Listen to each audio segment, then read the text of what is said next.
Pemerintah Kota Denpasar menggelar gathering Sidarling di Gedung Negara Alia. Acara dihadiri oleh narasumber yang berkompeten di bidang pengelolaan sampah.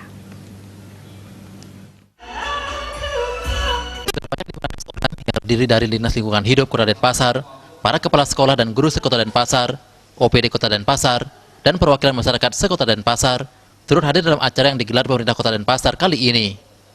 Pada gathering kali ini, pemerintah Kota Denpasar memperkenalkan lebih jauh tentang pelayanan bank sampah yang berbasis web dan mobile kepada masyarakat Kota Denpasar. Melalui gathering Sidarling kali ini, masyarakat diajak mendapatkan tangga berbasis digital. Wali Kota Denpasar, Ide Bagus Rai Dharma Wijaya Mandra menjelaskan, melalui pelaksanaan sistem ini dan beberapa upaya serta inovasi lainnya, diharapkan semakin banyak komponen masyarakat yang secara aktif turut menjalankan langkah-langkah kelestarian lingkungan. Oh ya, ini untuk sosialisasi lebih matang untuk pengelolaan sampah berbasis lingkungan dan rumah tangga. Ya, gunanya untuk mengurangi sampah yang ke TPA terutama itu. Dengan kegiatan yang berlangsung hari ini, apa harapan ke depan untuk masyarakat Denpasar?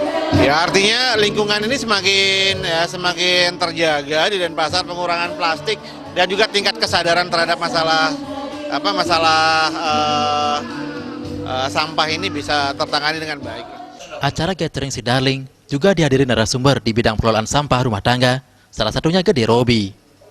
Musisi yang juga aktivis lingkungan hidup ini menambahkan, Sidarling merupakan kebijakan pemerintah Kota Denpasar yang perlu didukung pelaksanaannya.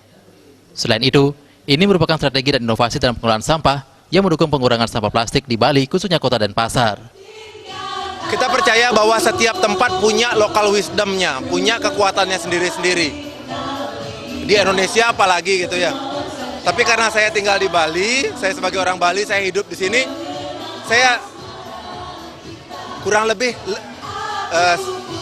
bisa memahami potensi apa yang ada di Bali. Dan mungkin dengan apa yang saya rasakan sebagai potensi atau kartu as yang dimiliki oleh Bali ini, solusinya bisa menggunakan ini. Dan sekarang Bali sudah punya sebuah momen, ini masalah momentum juga, di mana semua elemen sepakat dan menjadikan ini sebagai masalah bersama dan mencari solusinya bersama-sama. Sekarang pemerintah, masyarakat, sama korporat, masyarakat adat di Bali, akademisi, media, semuanya sudah sepakat bahwa ini adalah tantangan kita bersama-sama dan cari solusinya bersama-sama. Momentumnya adalah sekarang. Diharapkan melalui gathering Sidarling kali ini, merupakan aksi nyata Kota Denpasar dalam usaha mengurangi timbunan sampah plastik dan strategi pengelolaan sampah secara mandiri yang berbasis digital. Agung Rai, Bali TV.